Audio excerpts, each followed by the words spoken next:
Welcome to Vantage. We are coming to you from New York. The election fever is over. President-elect Donald Trump is hitting the ground running.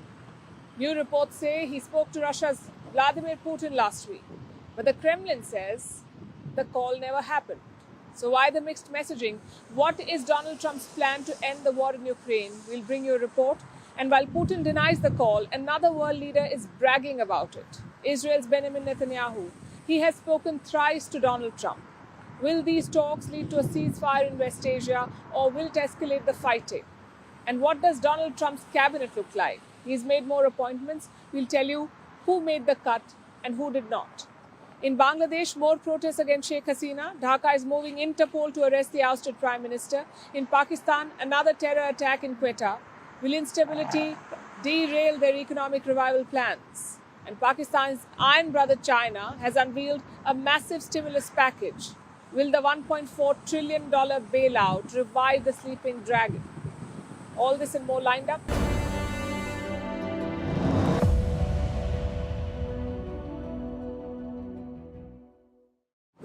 Donald Trump is doing what he promised, trying to end the war in Ukraine. Last week, he took the first step. Trump spoke to Russian President Vladimir Putin. The phone call happened on Thursday. But unlike other conversations, this one was not revealed. Maybe because of the content. Trump reportedly made 4 points in this conversation. He urged Putin to not escalate the war. He reminded him of America's military deployments in Europe, sort of like a warning. He called for further talks to end the conflict. And finally, he touched upon the issue of land, perhaps the possibility of Ukraine giving up land in exchange for peace. And what about the other side? Well, Russia says the call never happened. They're calling it pure fiction. But they have admitted that Trump's win is a positive development. President Putin also praised him last week. He called Trump a manly leader. That's the word he used. It's the sort of thing that Donald Trump loves to hear. But will these calls and praises translate into a ceasefire in Ukraine? Well, that depends on many variables, mainly 3. Number 1, what is Trump's plan? 3 of his staffers have revealed some details. Apparently, Donald Trump wants to freeze the current front line. He then wants to create a 1,200-kilometer buffer zone. Trump wants European soldiers to man it, maybe the Germans or the French or the British, definitely not American. And why would Russia agree to it? Because Ukraine will then abandon its NATO ambitions. And why would Kiev agree to it? Because the US would then flood Ukraine with weapons, sort of like a deterrent to another Russian attack. Now, this plan raises a lot of questions, like, will Europeans enforce a buffer zone? Will Ukraine give up territory? And will Russia agree to the rearming of Ukraine? Frankly, this looks like a long-shot plan. Nonetheless, it is a start. It is certainly better than pouring billions into an endless war. Which brings us to variable number 2. What can Biden do in the next 70 days that he's still in office? Well, he'll be meeting Donald Trump on Wednesday. Reports say the president will try to lobby his successor, basically try to change his mind on Ukraine. Again, that's a long shot. Trump is keeping pro-Ukraine leaders out of his team, like Nikki Haley and Mike Pompeo. His son also posted this message to Ukraine's president, and I'm quoting, "You're 38 days from losing your allowance." So good luck changing Trump's mind. Biden's other option lies in the US Congress. He can ask them to pass another package for Ukraine. Again, a tough choice. The new Congress will take charge in January. Most likely, it will be Republican controlled. So Biden's window is shrinking. He could also choose some nuclear options, maybe transfer frozen Russian state assets to Ukraine, that's worth around $5 billion, or maybe remove his red lines on the battlefield. Biden has stopped Zelensky from using American weapons to strike inside Russia. He could lift that red line in his final weeks in office. Next is variable number 3. What can Ukraine's European allies do? The EU's top diplomat visited Kiev over the weekend. He promised unwavering support.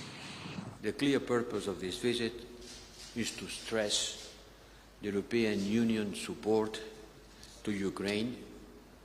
This support remains unwavering. This support is absolutely needed for you to continue defending yourself against Russia's aggression. The UK is also putting on a brave face. Their Prime Minister Keir Starmer is travelling to France. He will attend the French Armistice Day services. Now it's a big day for Western solidarity. It marks the end of the First World War, the victory of the Allies over Germany. Now normally, British Prime Ministers spend the day at home. But Keir Starmer is in France. He is the first British leader to attend the French Armistice Day since the Second World War. So quite a statement by Starmer.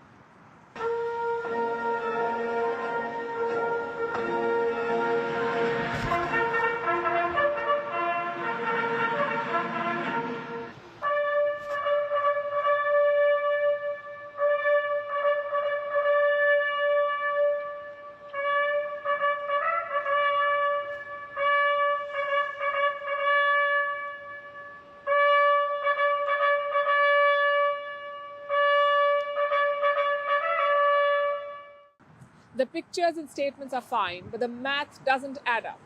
The EU has given $131 billion to Ukraine. $131 billion, that's 27 countries put together. The US alone has given $174 billion. $174 billion.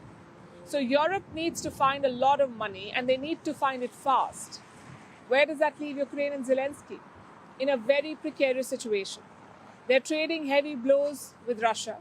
Moscow, in fact, launched around 145 drones at Ukraine. They killed 5 people and injured many more in the country's south. Kiev says these were Iran-made drones. Around 62 of these drones were shot down. The rest presumably hit.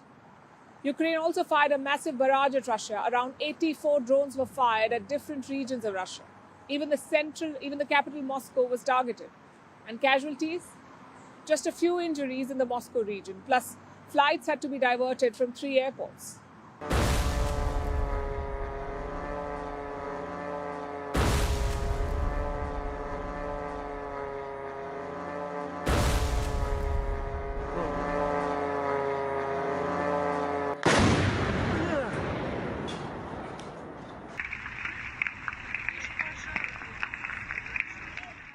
Now, this was the biggest drone fight in the war. But why now? Maybe Ukraine wants to show Trump what they're capable of, that they can still win this war. But the advantage lies with Russia, very clearly. October was a very good month for them. Reports say the best since 2022. They advanced almost 500 square kilometers into Ukrainian land. Plus, North Korean troops are on standby. They will enter the war in Russia's Kursk region. So all in all, it's looking very bad for Zelensky at the moment. Biden used to give him a blank check. Yes, there were some red lines, but Zelensky could plan the war as he wanted, pretty much. All that is about to change. He will soon face a very difficult question. Does he take Trump's deal, or does he fall back on European support to keep fighting? If he takes the deal, he loses land. If he doesn't, he could lose on the battlefield. Either way, the winner is Vladimir Putin. When he attacked Ukraine in 2022, Putin bet that Western solidarity would crumble. Almost 1,000 days later, it is happening. In the last week, Trump has spoken to multiple world leaders, but there's one person on his speed dial, and that's Benjamin Netanyahu, the Israeli Prime Minister. Trump got elected on Wednesday. Since then, Netanyahu has spoken to him thrice. The first call came right after the win, when Netanyahu congratulated Trump, calling it, and I'm quoting, history's greatest comeback. And since then, there have been 2 more calls. So what are they talking about? The Trump team is tight-lipped, but Netanyahu has given a gist. In the last few days, I have spoken 3 times with President-elect Donald Trump. These were good and very important conversations, talks that were designed to further tighten the strong alliance between Israel and the U.S. We see eye to eye the Iranian threat to all its components and the danger posed by it. We also see the great opportunities before Israel in the field of peace and its expansion, and in other fields. Now, there are 2 parts to this conversation. The first is Iran. The Israeli Prime Minister says that they see eye to eye on the Iran threat. That's Trump and Netanyahu. They see eye to eye on the Iran threat. That's what Netanyahu says. The second is Israel's future and the war that it's fighting. 3 calls in 5 days clearly mean that Netanyahu has Trump's ear. But will he have Trump's support in everything that he wants? That's the key question. Look at the first Trump presidency. It was great for Israel. Trump brokered the Abraham Accords, the normalization deals between Israel and Arab states. He changed years of policy and moved the US embassy to Jerusalem. He pulled out of the Iran nuclear deal, citing evidence presented by Netanyahu, and all of this cemented Trump's pro-Israel position. Israelis obviously loved him. Polls show that 70% of them wanted Donald Trump in the White House. I think that Trump will do a lot of stuff also to put an end to the war and to bring back the hostages alive, hopefully. And Kamala didn't really talk about anything like that. And I don't think that she is really capable of doing stuff like that. I think it's good for Israel, yeah, no doubt. It's better than Kamala Harris. But it's very good for Israel because he proved the last time he was a president, he moved the embassy from Tel Aviv to Jerusalem, and everything that he said, he did. Yeah, so it's good for Israel, no doubt. So Israelis hope for a repeat of US policies that favor them. But will Trump 2.0 deliver? Well, a lot has changed in West Asia since Trump's first term. Israel is at war in Gaza, and Israel is striking Lebanon. And all of this goes against Donald Trump's election promises. He is basically anti-war. At least that's what he says, that he's anti-war. Trump thinks that wars are too expensive. He doesn't want America involved in global conflicts. So he will try to end the Gaza war.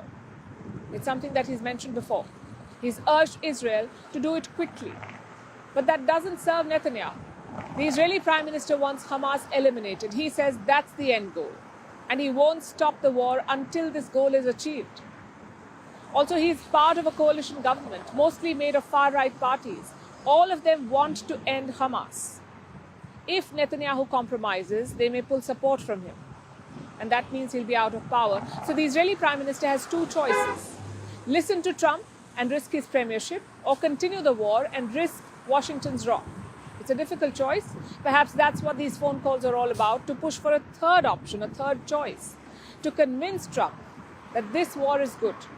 Meanwhile, the current administration also wants to end the war, the current US administration. On Tuesday, the Israeli president will meet Joe Biden, the American president. He'll be at the White House, and they will discuss the situation in Lebanon and Gaza. Reports suggest that Biden is in a hurry. He wants to wrap up the war while he's still in office. So he's pushing for a ceasefire in Gaza and a deal with Lebanon. Now, Israel does not seem too enthusiastic about it. But there's another key party who's not very happy, and that is Qatar. Doha was acting as a mediator in the Gaza war, a channel of communication between Israel and Hamas, but that's not the case anymore. Qatar has suspended ceasefire talks. It says talks will resume when both sides show, and I'm quoting, willingness. Now, Doha has not given any other reasons, but reports say that the move came after pressure from Washington, D.C. The US did not like Hamas' presence in Doha. They wanted Qatar to expel Hamas. Remember, Hamas has its political office in Doha. It's been there since the year 2012. On Saturday, several reports emerged citing that Qatar had agreed with the US, that Qatar had asked Hamas to close this office in Doha. But Qatar has since dismissed these reports, calling them inaccurate. Hamas too has denied the reports. So that's where things stand at the moment. Biden wants to wrap up this war. Netanyahu does not. Qatar has suspended ceasefire talks, and Trump is eager to enter office and end all of this quickly. Whoever prevails, the next few months will be crucial for West Asia. Donald Trump has already started making moves. He's naming his team for his second presidential term. Last week we mentioned Susie Wiles, Trump's incoming chief of staff, and today we have more names. Trump has picked his new border czar. His name is Thomas Homan. He worked under Trump last time as well as the acting director of Immigration and Customs. Then there's Elise Stefanik, a senior member of the House of Representatives. She may become the US ambassador to the United Nations. We'll have more names coming in soon. But we also know two people who won't make the cut. Nikki Haley and Mike Pompeo. It seems they have been punished for harboring presidential ambitions. Although one person who challenged Trump may escape his wrath, reports say that Vivek Ramaswamy is still in contention. Our next report has the details. Trump has named a new border czar, Thomas Homan. Trump says that the former acting director of the U.S. Immigration and Customs Enforcement, or ICE, will be in charge of America's borders. Homan has worked with Trump before. Trump was the one who made him acting head of ICE, so it seems Homan will pick up where he left off. He will also be in charge of deporting illegal immigrants. Homan says he will conduct workplace raids. ICE will find illegal immigrants at their places of work, round them up, and send them back to their countries of origin. So Trump's promised mass deportation drive will start from day one. Next, we have Elise Stefanik. Reports say that she has been offered the post of U.S. Ambassador to the United Nations.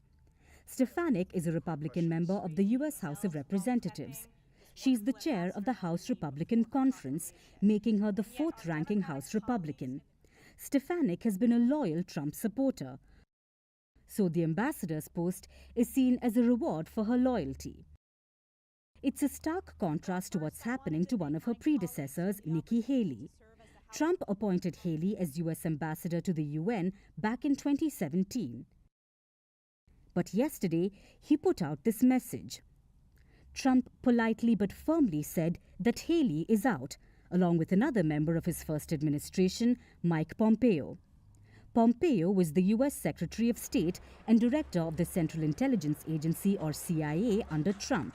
But he's also being shunned this time around. Reports say it's because both of them opposed Trump. Haley ran for president and Pompeo had considered doing the same. They both backed Trump later than most other Republicans as well. But one person seems to have escaped the same fate, Vivek Ramaswamy. Ramaswamy also made a presidential bid. He tried to win the Republican Party nomination just like Haley. But once he lost, Ramaswamy was quick to endorse Trump, and he campaigned for Trump vigorously. So reports say he's now in contention to join the Trump cabinet. He's considered a long-shot candidate for the post of Secretary of State. But whatever Trump decides and whoever he picks, he wants to make sure that they get to the job on day one. To streamline their confirmation, Trump has made a demand of the U.S. Senate. He wants recess appointments back. Normally, the U.S. Senate has to confirm all presidential appointees. It's a long-drawn process that can stretch for years. Trump is having none of that. He wants to use his presidential powers to ram his candidates through. Trump wants senators to go on recess, or basically take a break, so that the power to appoint people falls to him. The U.S. president has this power, but the Senate hasn't allowed a president to do this for years. They just don't take long breaks anymore, so that the president can't bypass them. But Trump wants to change this. And he's offering the Senate leader's post to the person who agrees. The plan seems to be working. Some senators are backing the move. Senators like Florida's Rick Scott. He says he will do as Trump says if he's made Senate Majority Leader. Scott's declaration won him support from people as influential as Elon Musk. So the power games are already underway. But as Trump prepares to confirm his own appointments, he has told Republicans to stop the Democrats from doing the same. Joe Biden and the Democrats are still in charge till January, and they may try to appoint their own judges in the weeks ahead before Trump takes over. Trump has called that unacceptable. But since the Democrats currently control the Senate, they may still manage to appoint the judges and get one last victory before Trump takes over. A victory is something the Democrats desperately need right now because the bad news just hasn't stopped over the last week. The latest blow is a financial one. Reports say that the Democrats are in debt. Kamala Harris's campaign reportedly owes $20 million to vendors, even after raising over $1 billion in campaign funds. These figures are yet to be confirmed, but Trump was gleeful when he heard the news. He put out this post, offering to help them during the difficult period for the sake of unity. Trump was trolling the Democrats, which pretty much sums up their week and their entire presidential campaign. Now let's turn to Bangladesh. The chorus is growing for Sheikh Hasina's arrest. Courts have already ordered it, but Hasina remains in a safe house in New Delhi. So what is Dhaka doing? It is seeking Interpol's help. Now, Interpol, as you know, is a global policing organization. They have around 200 member nations and regions. Bangladesh's interim regime wants Interpol to step in, to issue a red notice alert for Sheikh Hasina. What does that mean? A red notice is basically a request to Interpol's member nations. If a suspect is in your country, try to arrest them or make them surrender.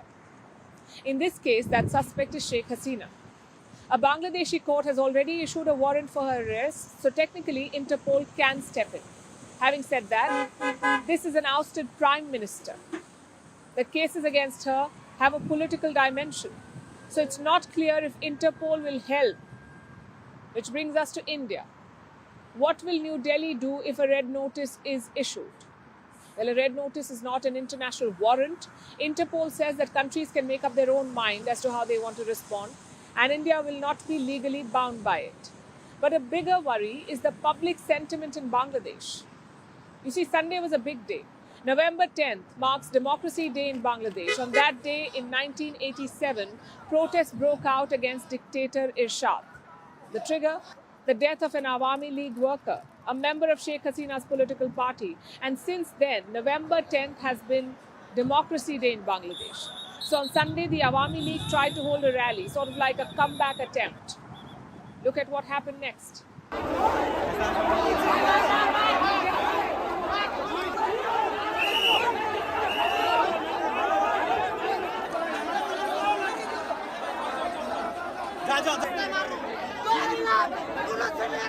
Student protesters and BNP workers flooded the streets. BNP is Bangladesh Nationalist Party, Khaleda Zia's party, one of the biggest political parties in the country. Together, they swarmed the streets of Dhaka. So the Awami League rally could not really happen. Before that, on Friday, the BNP held another rally, this one with a dark tone.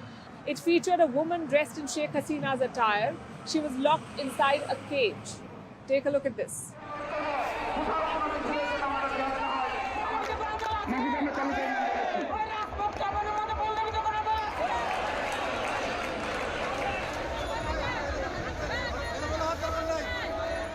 So much for a new Bangladesh. These protesters are not interested in moving on. They're hanging on to the past. And what about their new leader, Mohammed Yunus? Well, he is enabling all of it. Yunus's advisors have removed Sheikh Hasina's father, Mujibur Rahman's portrait from the presidential palace. Remember, Sheikh Mujib is not just Hasina's father, he is also the founder of Bangladesh. Yet the new leaders of Dhaka disrespect him. Look at what Yunus's minister wrote. The photo of Sheikh Mujibur Rahman, the post-1971 fascist, is removed from Darbar Hall.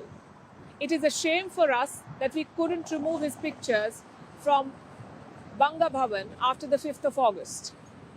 The security situation is also deteriorating. Last week, Bangladesh's Human Rights Commission resigned. The commission had 6 members, including a chairman. All of them quit together. Do you know why? Likely because of pressure from Yunus. Their recent report talked about rising violence in the country. Mob attacks, rapes, beatings. This is what they mentioned in their report. And weeks later, all of them had to quit. Is this the reform that Mohammed Yunus promised? A complete realignment of Bangladesh's identity, an erasure of its past? And if so, what is the global community doing about it? Until now, Yunus had an ally in Washington, D.C., US President Joe Biden. But Trump's victory has flipped that equation. You see, Yunus is a prominent supporter of the Democrats. In 2016, he supported Hillary Clinton's campaign. His Grameen Bank donated between $100,000 and $250,000. His Grameen Research donated between $25,000 and $50,000 to the Clinton campaign. When Trump won, Yunus was heartbroken. Listen to his comments. Trump's win has hit us so hard that this morning, I could hardly speak. I lost all strength. Should I even come here? Of course, I should. We must not allow this lapse into depression. We will overcome these dark clouds. Now, you know Donald Trump, he's the sort of person who holds a grudge. We saw that after he won the 2016 election. A Bangladeshi delegation visited the US after his win, and this is what Trump asked them. Where is the microfinance guy from Dhaka? I heard he donated to see me lose. Well, that microfinance guy is now ruling Bangladesh. So will Trump put pressure on him, or will he follow Biden's policy? A lot really depends on how the transition goes. I'm sure the US security establishment has long-term plans for Dhaka, especially with respect to China and India. They will relay these plans to Trump's team. If they like it, he may stick to the policy. If not, he may ramp up the pressure. But India cannot just rely on Trump to address its concerns in Dhaka. That assumption itself is a surrender of India's influence. Our policy needs to be proactive, strong enough to protect India's interests, and soft enough to not push Dhaka into the arms of China or the US. As always, it's a tough balance. To Pakistan now, where a blast at a railway station has killed 25 people and injured many more. The blast took place in the Balochistan province. The police have called it a suicide attack. The Balochistan Liberation Army has claimed responsibility for this. It's the latest in a series of such attacks. Since the start of this year, nearly 800 people have been killed in terror attacks across Pakistan. 254 people were killed just in the month of August. Pakistan ranks fourth among the countries most affected by terrorism and arguably first in the export of it. So what explains this rise in attacks and what is Islamabad doing about it? Here's our report. It was around 8:45 a.m. local time. Passengers were waiting at a busy platform in the Quetta railway station. That's when a blast struck the station. It happened near a ticket booth when two trains were scheduled to depart. 26 people were killed, including 14 soldiers. Nearly 60 were injured.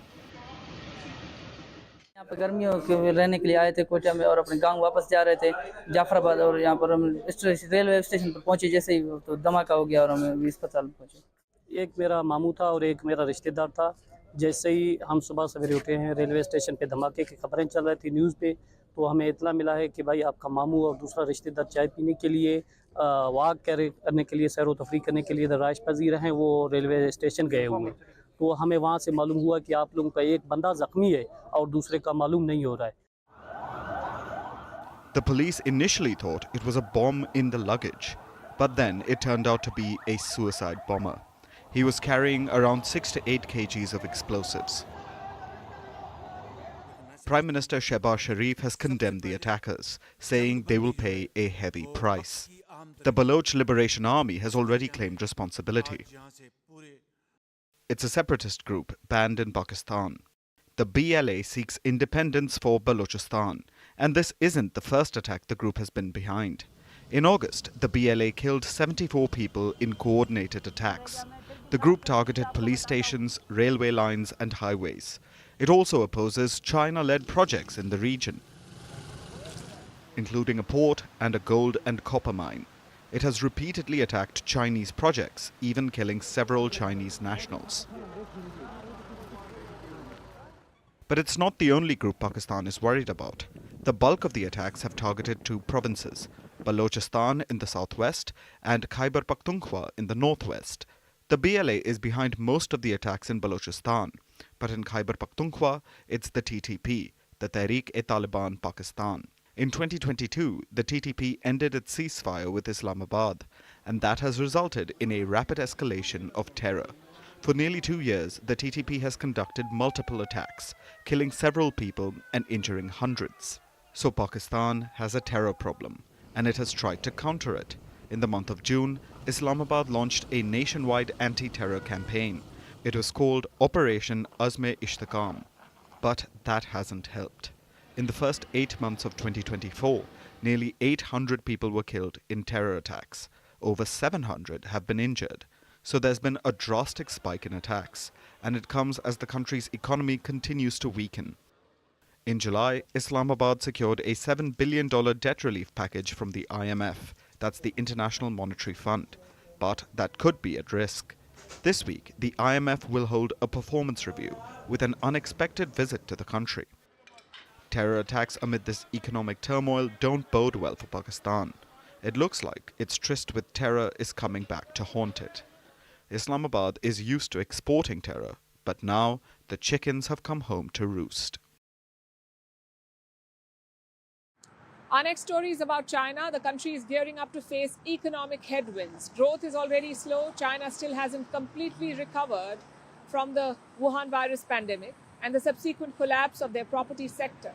But Beijing is expecting another blow soon in the form of a Donald Trump presidency in the US. Trump has vowed to put tariffs on Chinese goods. That's basically a tax on Chinese imports. And these tariffs, he says, could go up to 60%, as high as 60%, meaning Chinese goods will become very expensive for Americans, and so their demand will go down.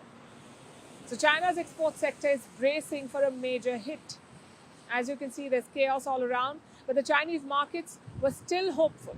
They expected the government to do something about all of this. They were eagerly awaiting a new stimulus package. It came last Friday, and all their hopes were dashed. Because instead of a big injection into the economy, what they got was a debt swap plan.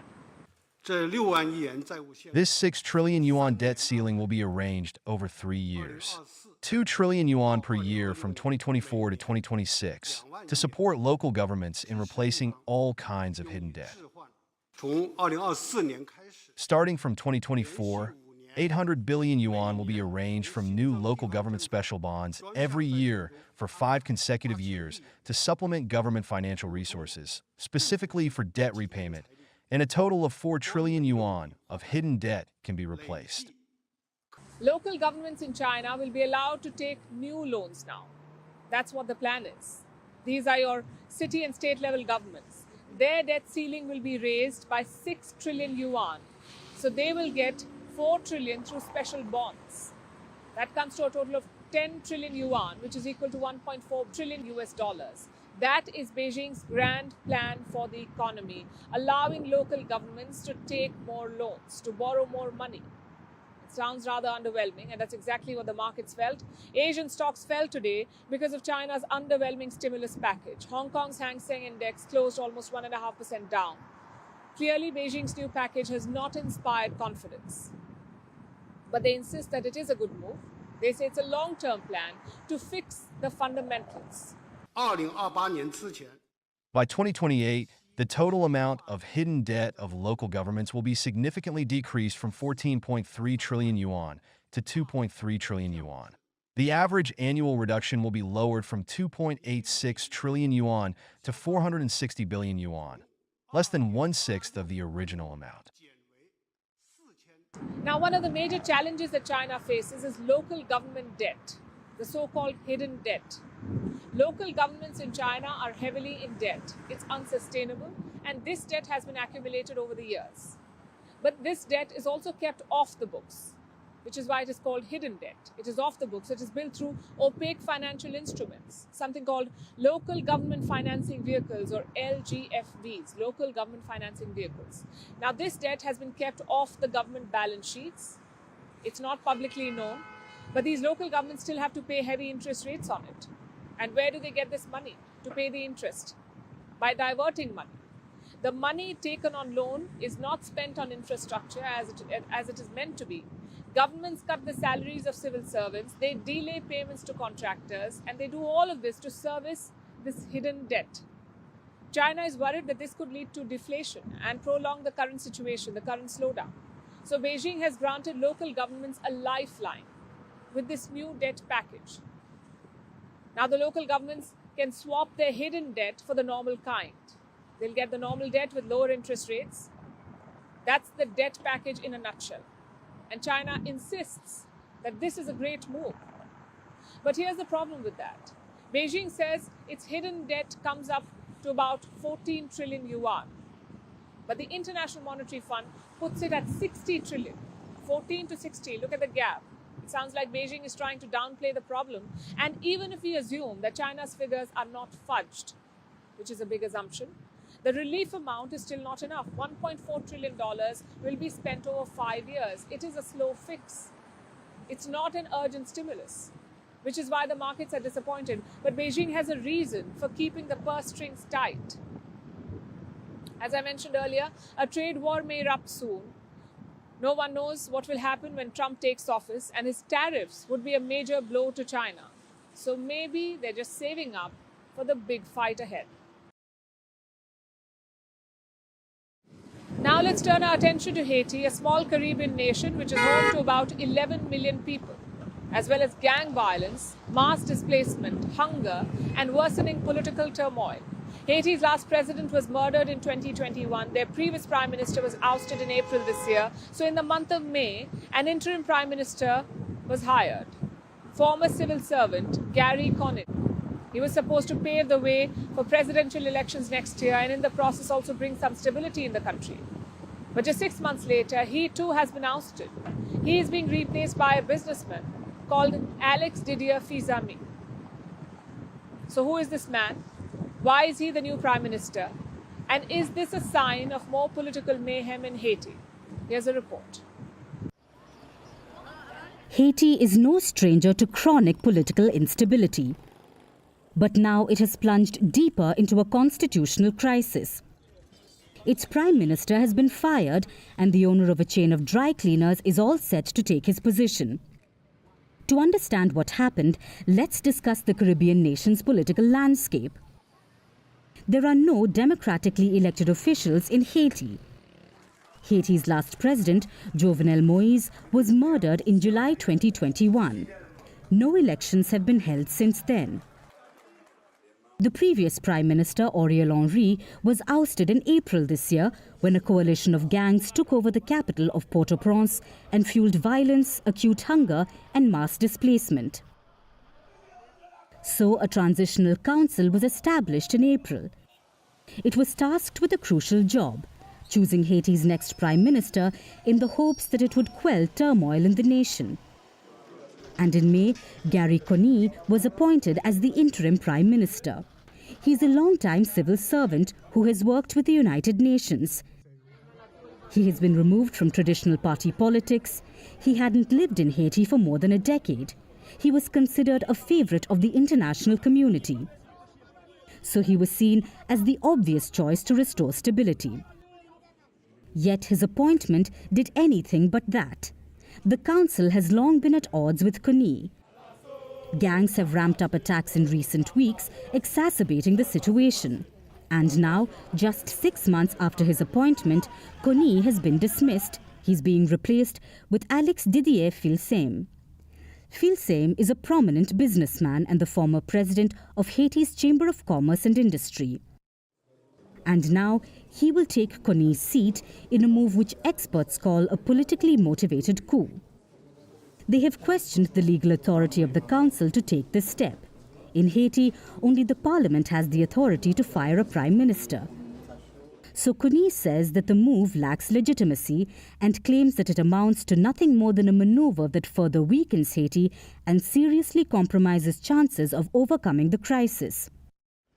So what is the ousted prime minister going to do about it? Conille intends to challenge any illegal action motivated by narrow political interests. In short, he doesn't plan on going easily. But at this point, there's not much Conille or Haiti can do except to brace themselves for what is about to come.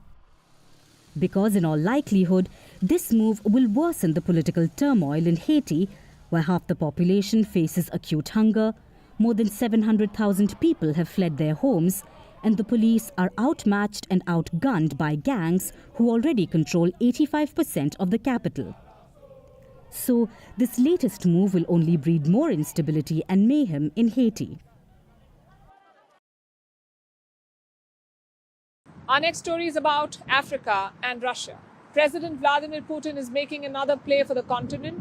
He just held a summit in the resort town of Sochi. Russia invited ministers and business leaders from several African nations. They held talks with their Russian counterparts and worked on new deals. Moscow is calling the summit a major win.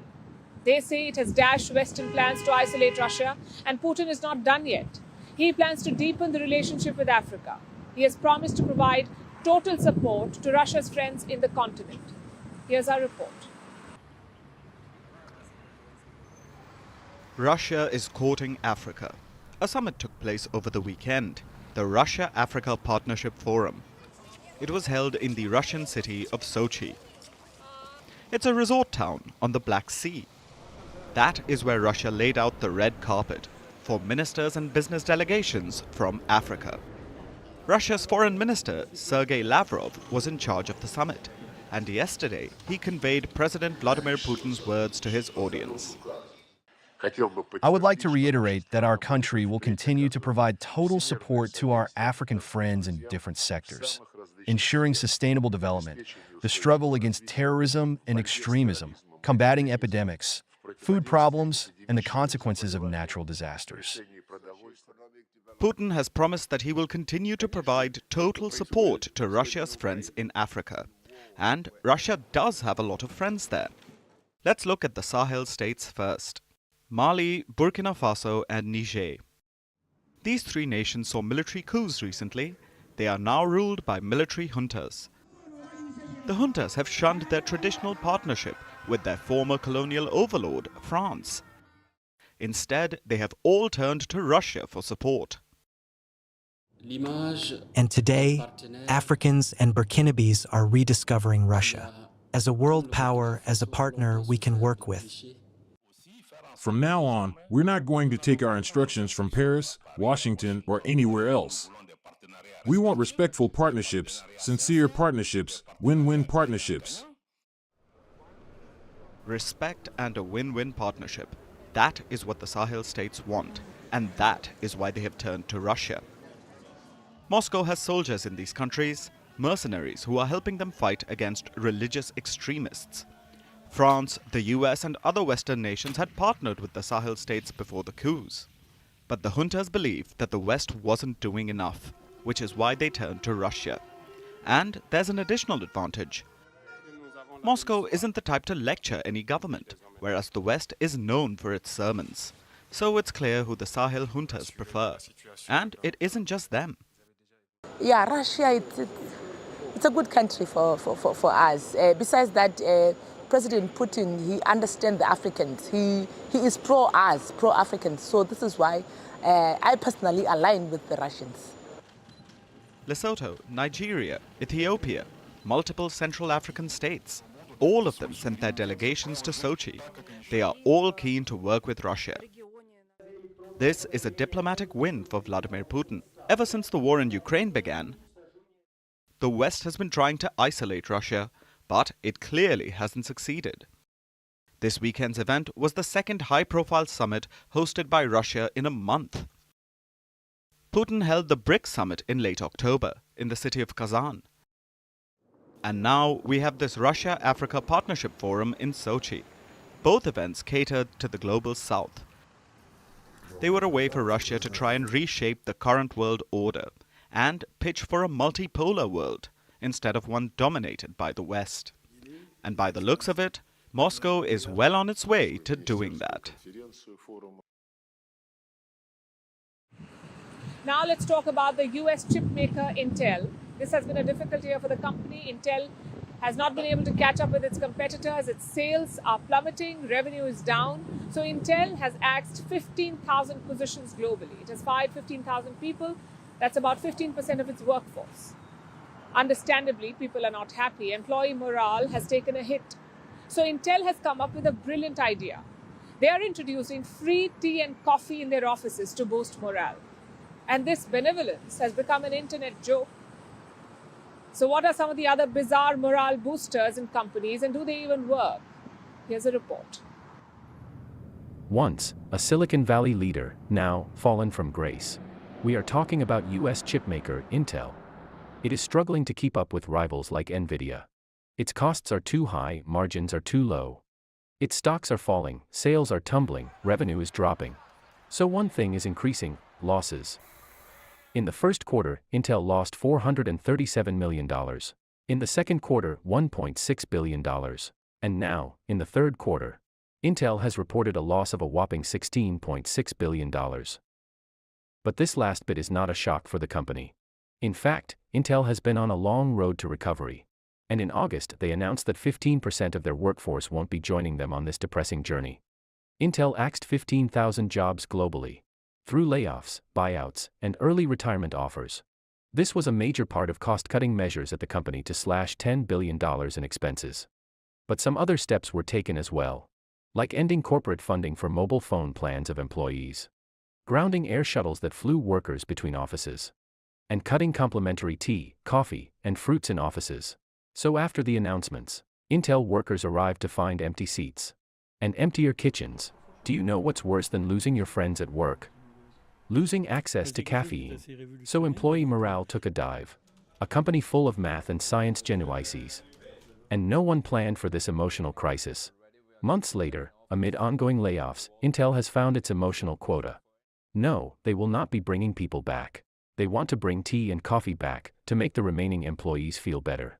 But only that, no fruits, still. So this benevolence has turned Intel into internet's favorite joke. People are appreciating this massive bonus, calling it an addition to unlocked washrooms at work. But Intel is not an isolated case.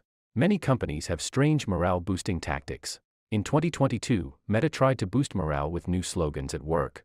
Like this one, Meta. Metamates. Me. Meaning, employees are expected to prioritize Meta, followed by their colleagues or metamates, and then themselves. Last year, a Chinese firm asked their female employees to put makeup at work to motivate their male colleagues. While some companies are outright crass, others want to be loud. This year, during an internal event, consulting giant McKinsey blasted Eminem and Bob Marley music, hoping that it pumps up disgruntled partners. But once in a blue moon, some companies get it right. Like the Japanese tech company, Note, that has employed felines. Netflix, that has introduced an unlimited vacation policy. And this company in India's city of Chennai, which has gifted 28 cars to its employees to boost their morale. Now, only one thing could top this, like maybe reintroducing fruits at Intel offices. And now it's time for Vantage Shots, images that tell the story. Thousands march on the streets of Valencia demanding the resignation of their leader over flood response. Dutch police use a hologram to try and solve a 15-year-old murder case in Amsterdam, and an elephant named Mary surprises scientists after she uses a water hose to bathe herself.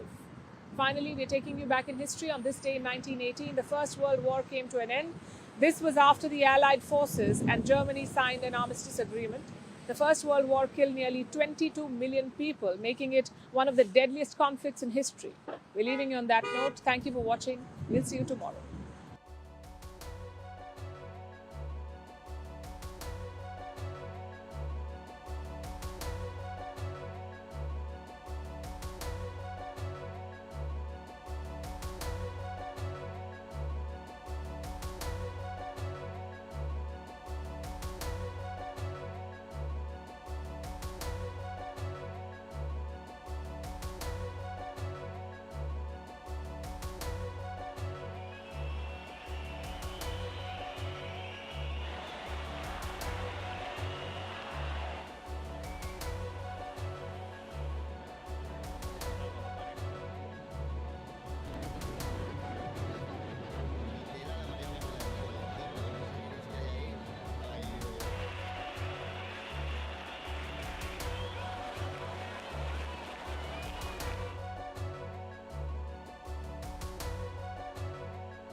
From impeachments to inaugurations, if it's a political story, we are on the scene. If it's breaking news, we're live with the latest coverage. From the White House, the State Department, and Capitol Hill, we know the issues, but above all, we know the players to bring you the latest in-depth analysis on all the key stories that we're covering. I'm Eric Ham. Join me from Washington here on Firstpost America.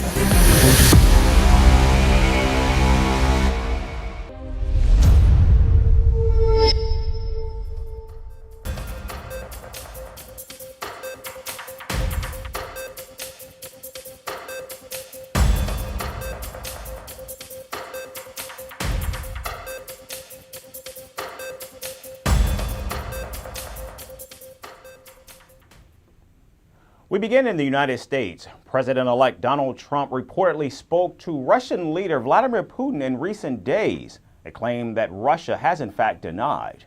A report by the Washington Post said that the two leaders discussed the war in Ukraine, and Donald Trump advised Putin against escalating the conflict. Now, according to the report, the president-elect also reminded the Russian leader that Washington has a sizable military presence in Europe. However, the Kremlin has rejected the report, saying Putin has no concrete plans to speak to Donald Trump. Reports of the call comes days after the president-elect had a conversation with Ukrainian President Volodymyr Zelensky over the phone. Today, I believe that President Trump indeed wants a fast solution. He wants, but this doesn't mean it will happen. President Zelensky was among the first few world leaders to congratulate Donald Trump after his victory in the presidential election. But critics say Donald Trump's re-election and his reported call with Putin could bring bad news to the Ukrainian president.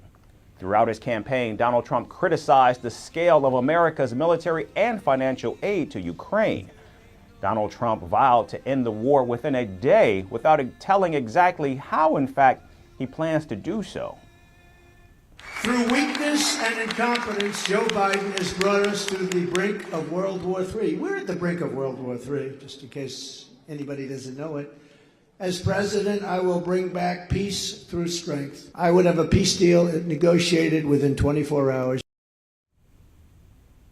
Last week, Putin congratulated Donald Trump for defeating Vice President Kamala Harris and said Moscow was open for dialogue with Washington on the Ukraine crisis.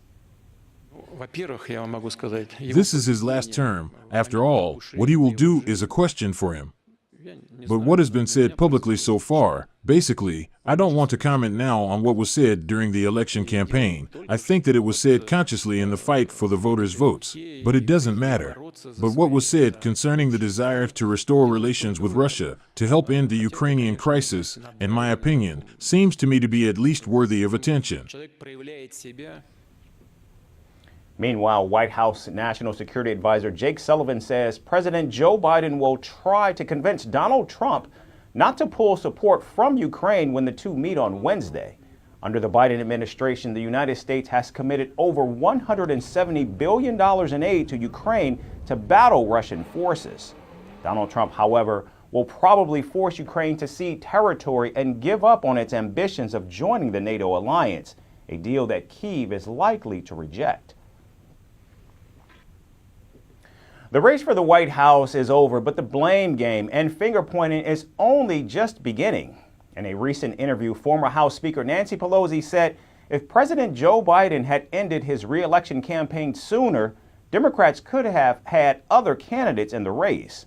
Pelosi added that her party could have held an open primary, which seemed impossible as President Biden immediately endorsed Kamala Harris after dropping out of the race. An open primary would have given a chance for several candidates to compete against each other and get elected to succeed Joe Biden as the presidential nominee. Pelosi further added that Kamala Harris would have done well in the primaries, which would have made her an even stronger candidate. The anticipation was that if the president were to step aside, that there would be an open primary. And as I say, Kamala may have, I think she would have done well in that and been stronger going forward. But we don't know that. That didn't happen. We live with what happened. And because the president endorsed Kamala Harris immediately, that really made it almost impossible to have a primary at that time. Reports say Pelosi, in fact, is the one who led the Democratic push to oust Joe Biden from the election race after his disastrous debate performance against Donald Trump. Meanwhile, Kamala Harris's aides say they ran the best campaign they could, but Joe Biden was the singular reason why the Democrats lost this election. The vice president's former communications director, Jamal Simmons, says the commander-in-chief should resign in the next 30 days to make Kamala Harris the first woman president. Meanwhile, independent Senator Bernie Sanders, who ran for president as a Democrat both in 2016 and in 2020, has blamed the party for abandoning the American working class. Here is the reality. The working class of this country is angry, and they have reason to be angry. We are living in an economy today where people on top are doing phenomenally well, while 60% of our people are living paycheck to paycheck. The senator also said that Donald Trump appealed strongly to Americans stressing over the economy, even if he made controversial remarks. With the loss of a crucial election, the infighting among Democrats seems to get bitter with each passing day as they continue to blame President Biden and reflect on what went wrong with the vice president's election bid. Also, in the wake of Donald Trump's victory, some of America's most prestigious campuses have paused to catch their breath. At Harvard and Princeton, shockwaves rippled through classrooms, with professors canceling courses and offering new spaces for students to regroup, reflect, and recover.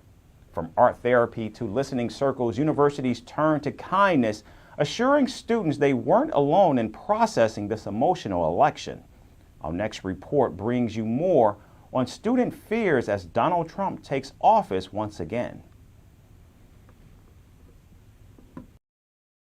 American students awoke to a somber, hushed campus following Donald Trump's unexpected victory. As the news spread across, Harvard and Princeton universities last week pro-Kamala Harris students were particularly shaken, prompting university professors to extend deadlines and offer supportive spaces to process the results. According to the Harvard Crimson, a student-run paper, the Ivy League university canceled multiple courses, with several students raising concerns of being terrified to be an American. Horrified students even voiced concerns for their parents back home, raising questions what will happen to them, with some pointing out how Americans themselves are responsible for this outcome. Alarmed with the situation, some professors made attendance optional and relaxed quiz requirements. Others baked lemon bars and offered their office as a space to process the election. Princeton took similar measures. The Daily Princetonian reported that the university health services hosted several post-election listening circles, allowing students to gather in person or virtually. Polls conducted by the Daily Princetonian before and on Election Day even highlighted how students in large numbers were favoring the vice president, and how they were left completely distraught after the sweeping outcome. However, the condition of distress didn't stop there. A cultural understanding group even hosted a community care dinner. The meals served there were described as sacred and seasoned to promote a sense of togetherness. But while the universities went above and beyond to wrap students in a cocoon, some wondered if this was going a bit too far. For many social media users, what was happening at these Ivy League universities was unbelievable. From calling Harvard a cesspool of anti-Semitism to calling students crybabies, the internet exploded to defame the elite graduates. Yet as both universities poured resources into creating comfort zones, some observers raised eyebrows, asking if the students truly need art therapy and sacred dinners just because their candidate didn't win? With an uncertain political future ahead, will Harvard and Princeton's young intellectuals buckle up, or will they always expect a safe space every time life throws them an outcome that doesn't fit their bubble? And now to the war in Europe. Russia has assembled a force of 50,000 soldiers, including around 10,000 from North Korea, to carry out an assault on the Ukrainian positions in the Kursk region.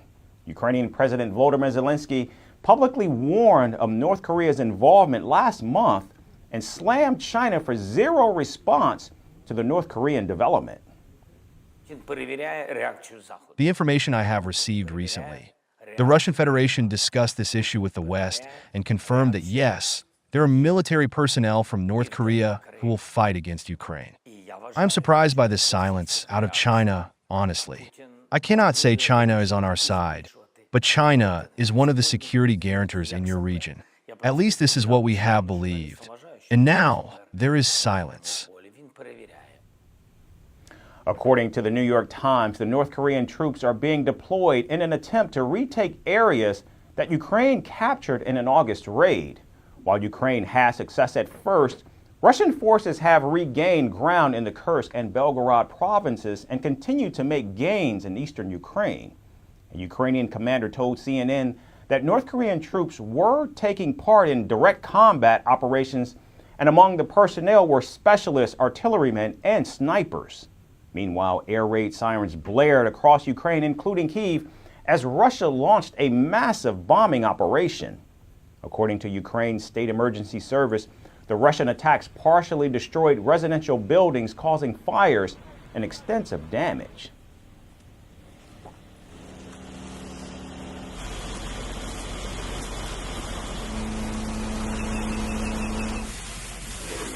How was it? It was scary. I heard the sound of the drone. Then the sound faded and then it hit this house. I was thrown to the ground with a blast wave. It was all in a mere second. The involvement of North Korean troops in Ukraine raises tensions in Europe significantly, marking the first time a third country is directly putting boots on the ground. South Korea says it will in fact send a military delegation to Ukraine to gather intelligence on North Korean troop movement. Meanwhile, NATO members are concerned that the Russia-Ukraine war will slowly see Putin's allies, particularly North Korea and China, participating more actively going forward. And finally, from the United Kingdom, Prime Minister Keir Starmer's Diwali reception at 10 Downing Street was intended to celebrate the Hindu festival. However, it has received a lot of backlash due to cultural insensitivity. Party attendees were upset by the inclusion of non-vegetarian snacks on the menu along with beer and wine, which are considered inappropriate during Diwali celebrations by many Hindus. The controversy intensified after some British Hindu groups were denied entry into the event.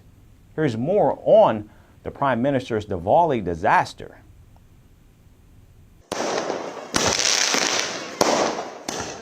This year, Diwali wasn't just a celebration of lights in India, it became a global event, making its mark in various parts of the world. From the US President Joe Biden hosting a Diwali bash at the White House, to India's Ayodhya city setting 2 world records, the festivities were as extravagant as one could imagine. However, amidst the grand celebrations, one event in particular became the center of controversy. The United Kingdom's Prime Minister Keir Starmer's Diwali reception. A party that should have left people full of joy, both in their hearts and stomachs, instead left many fuming and disillusioned. Held at 10 Downing Street in London, Starmer's Diwali reception was meant to honour the Hindu festival and bring people together. Unfortunately, it turned into a disaster after some British Hindus raised complaints about the menu. Among the offerings were non-vegetarian snacks and alcohol. Choices that are a significant cultural and religious no-go for many Hindus, especially during religious observances.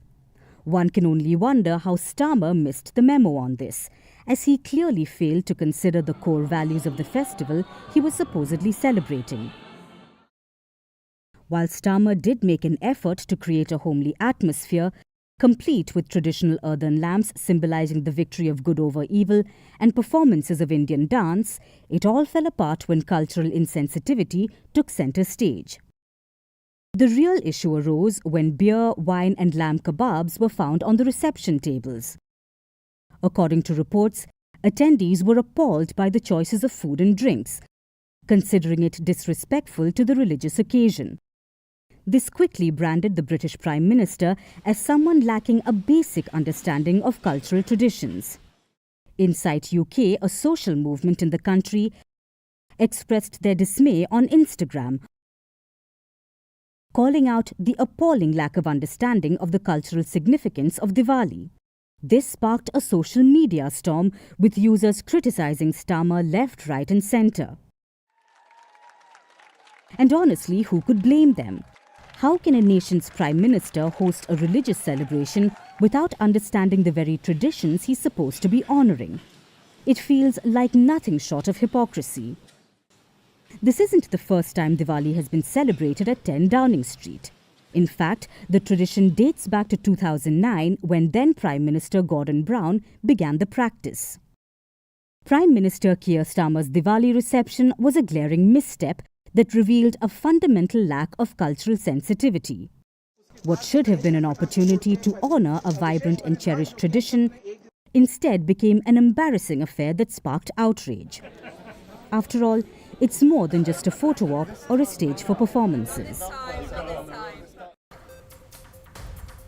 That does it for us today. Thanks everyone for tuning in. We look forward to seeing you right back here again tomorrow. Thanks again for watching.